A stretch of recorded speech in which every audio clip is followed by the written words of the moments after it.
On the way, and don't forget, being a Thursday, we've got the job search as well. We're playing it's a kind of dog related, not because you're here, Rachel, it's just because you're obviously your love of dogs.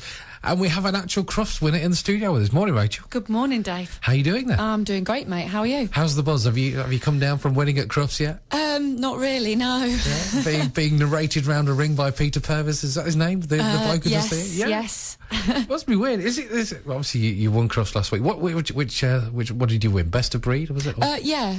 Basically, you have the dogs against each other first, and then they judge the bitches. Excuse the terminology. And once they've decided on the best dog and the best bitch, then they go for a challenge to see which dog is awarded the title of best of breed. And for us this year, it was the bitch that won, which is unusual because normally the dogs win. Yeah. So, yeah, it was quite exciting. First time you've been to Crufts, or is it a regular thing for you? No, I've been to Crufts now for, must be 4 or 5 years now. Right. I've been exhibiting at Crufts because you have to qualify. You can't just go to Crufts and enter. You have to enter shows through the year and you qualify to have the privilege of entering. Right. We went this year and we'd entered, and I took 3-4 dogs that were entered. And, came away a Crufts champion. I'm really chuffed. Yeah, I could see. That's a massive trophy as well. I thought you were going to bring her in today, but she's No, she's a bit of a diva now, actually. Is she? Now she's all famous. She doesn't want to be photographed or anything, bless her. But yeah, I've brought the rosettes in. We get and a certificate. We get a rosette for best of breed. Obviously, I got a rosette for first place in the class that she won.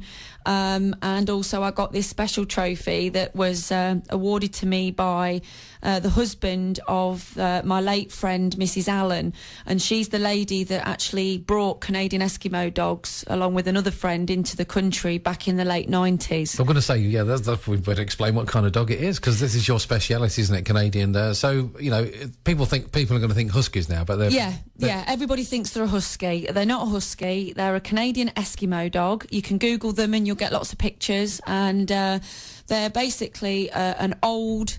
working sled dog from the Arctic. They were used by the Inuit people to pull sleds, pull their homes actually on the sleds, and to hunt seal breathing holes and polar bears. So they're quite a tough dog. Not skills you need in Leicestershire. Not at the moment, no. Not at the moment. Who knows? There might you never know. No. So obviously, when you get dogs like this, and people often make the mistake of going, because they are cute. She is a cute-looking dog. Yeah. People will think, I'd love one of those. That'd be great. You've got to think of practical things, haven't you, when you take on a breed like a snow dog or whatever. Yeah, I mean, any of the working dogs. I mean, the clue really is in what they're categorised, because obviously the Kennel Club register, several hundred breeds of dog, and they categorise them into different groups. So, for example, the Canadian Eskimo dog or the Siberian Husky is in the working group. And there's a clue there. They're a working dog. So every dog that's in that group will have been bred for a job. Same as any of the breeds, whether it's a hound or a gun dog or a terrier, they've all got jobs. So when people are looking at these cute little puppies, or when they're watching us on the TV with our dogs that are very well trained, they think, oh yeah, that's the dog for me. They don't realise the hours and of painstaking training that we put into these dogs, and the bad points that they can have, like Siberian Huskies, for example, shouldn't really go off the lead. They've got high prey drive and they like to run.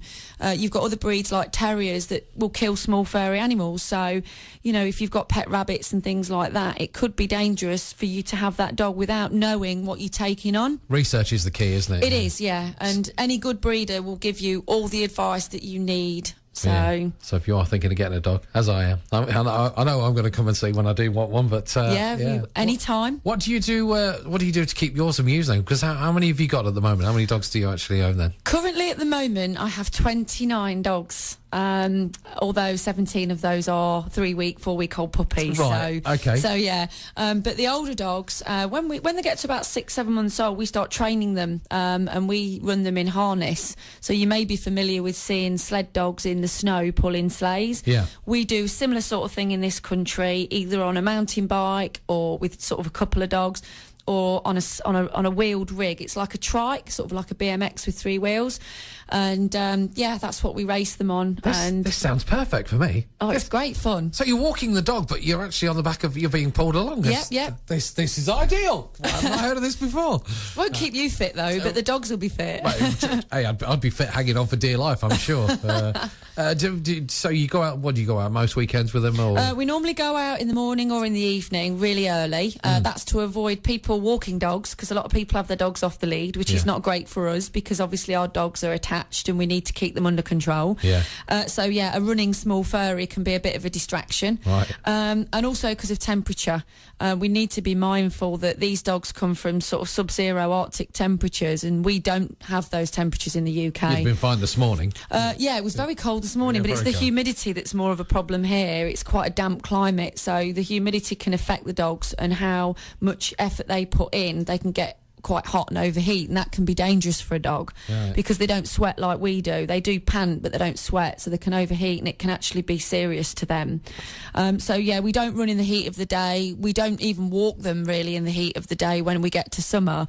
So what I tend to do in the summer when we can't run them in harness is find a nice reservoir or a nice river walk and use a long lead on them for those that can't go off the lead, and they can go into the river and have a swim and keep cool, and they'll play ball and do things that lots of other normal breeds of dog do, but they're not as trainable or as obedient. So you must be one of the few people in the country then who sit there thinking, I hope it's going to snow. You know, when we get a whiff of snow, you must be thinking... I've been praying for snow, Dave, for weeks and months. You and Gary Jonas have got a store cupboard full of sleds. I think that's probably the only 2 people there. We have got sleds, so I'm not bothered at all. If it snows and the traffic comes to a standstill, I can still hook my dogs up and get about quite easily. So, Lovely.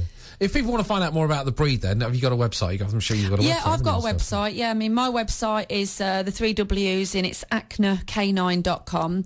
But the Canadian Eskimo Dog Club itself does have its own website, or indeed the Kennel Club. You know, if you go onto the Kennel Club website and type in a breed of dog, obviously, you know, the crossbreeds and stuff are not listed on there. But, you know, if you want to know about a pedigree breed, they're all on there, and you can find out who breeds them. Look for breeders that do health testing, breeders that work their dogs and can give you as much, you know, information as possible. They're the ones you need to be talking to. Somebody that's just quite willing to sell you a dog and take your money and not give you any info, you know, they're not interested in the breed in my eyes. That's right, yeah. You need you need that support, and you need your breeder as a friend as well, because, you know, you've got that dog for, you know, 10, 15 years maybe. So to have the breeder there to help you, any silly questions you might have, you know, I'm always there for my puppy owners. Anybody's thinking of getting a, you know, this kind of breeder. Anybody interested in doing in this sled thing as well? You know, certainly. If anybody wants to know more, you don't have to have a sled dog to do these activities. You know, they're great activities to keep you fit and keep your dog fit. So I've got friends that run Kelpies, Collies, Labradors, Staffordshire Bull Terriers. Really? Yeah, really. Yeah. So any breed can do this. You know, it's obviously they can't pull the weights sometimes, but things like your canicross, which is where you run with your dog, or your dog scootering, or your mountain biking. You know, any breed can do that, and it's great fun. And you don't have to be running like you win in a race. You know, it's just to keep you fit and keep the dog active. Yeah. That's important. I'm exhausted thinking about it. It's been great seeing you, Rachel, and great to see a genuine Crufts rosette. Look at this. That's amazing. Thank you for having me. I'm going to take a photo. That's lovely. If you want to find out more, then it's Akna. K9.co.uk. .com. Oh, yeah. Akna spelled AKNA, then K9.com. Then if you want to find out more, Rachel, happy to answer questions if you're thinking of getting one of those breeds as well. Lovely to see you. Thank you. Cheers.